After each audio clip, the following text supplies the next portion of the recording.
Una po, yung pamamaraan ng pagpili, ito po ay nagmumula sa National Household Targeting System for Poverty Reduction.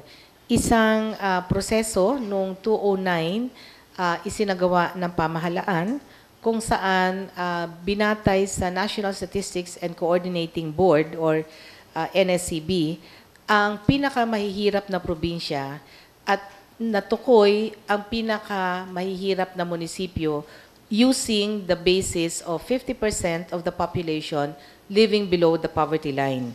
And yung mga munisipyong may mga populasyon na 50% living below the poverty line, binahay-bahay ho sila in house-to-house survey using a house assessment form na merong 25 proxy indicators of poverty. So, hindi lang indicator na income, meron din yung access to potable water system, electricity, the make of the house, the farm-to-market roads available to them.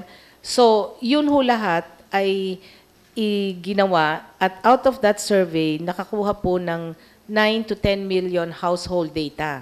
Yan po ay sinubject sa isang proxy means test. Yan po ay isang proseso na computer program na nirank ang pinaka nangangailangan, di gaanong nangangailangan, hindi nangangailangan.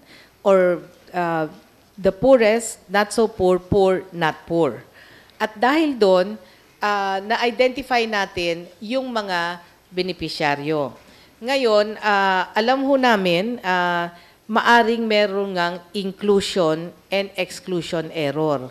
Yun po ay mga nasamang hindi dapat nasama na nagbenepisyo. At yun nga ho yung binanggit ko na naalis na ang 155,000 na mga pamilya na hindi dapat sana naisama.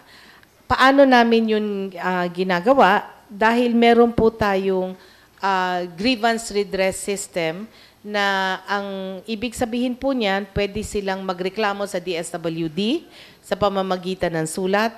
Pwede rin po silang mag-text 0918-912-2813. Yun ho yung text na ginagamit at yan po ay nakapagbigay na ng maraming impormasyon. Iniimbestiga namin at ang Grievance Redress Committee ay convened by the governor and may 3 pong NGOs na kami po ang nag-anyaya para siguradong may balanse po ng pagkamiyembro sa committee na yon.